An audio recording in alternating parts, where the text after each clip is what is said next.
आज हमें आपको विश्वास नहीं हो रहा है कि इतने अनुपम कृपा महादेव की हम सब पर बरस रही है। अच्छा, खुशी हो रही है सबको? किसको किसको हो रही है इस बात की? हाँ, बहुत अच्छे।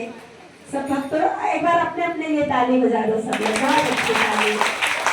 जय शंकर भगवान की।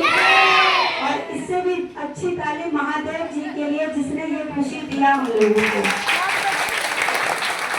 जय शंकर भगवान की। जय मैया जगदम्बिका की। तो आज मैया आप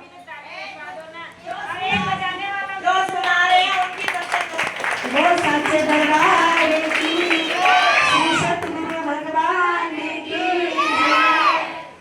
और क्योंकि जगदम्बिका अवतरित हो रही हैं, तो जगदम्बा अवतरण में कहते हैं कि बहुत बड़ा उत्सव मनाया जाने लगा।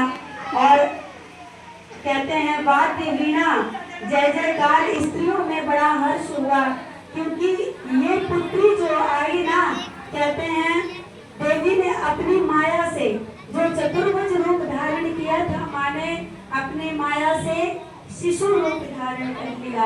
और शिशु रूप धारण करके अच्छा, जब नारायण जन्म लिए तो मुस्कुराते हुए आए, और जगत जननी आई तो ये भी मुस्कुराती हुई आई।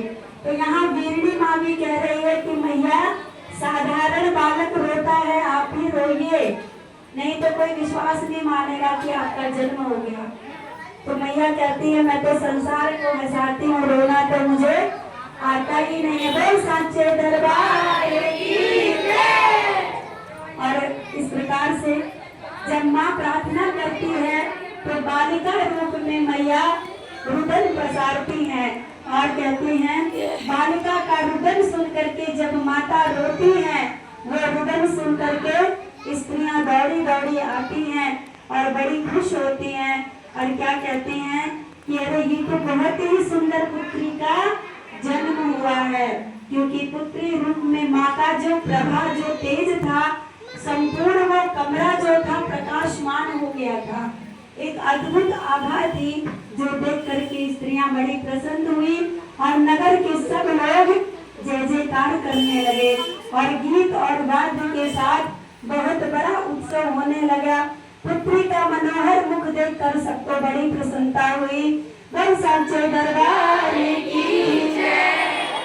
और कहते हैं दक्ष ने वैदिक उचित आचार का अनुष्ठान किया, ब्राह्मणों को दान दिया और धन बांटा। सब और यथोचित गान और नृत्य होने लगा। भांति भांति के मंगल कृत्यों के साथ बहुत से बाजे बजने लगे।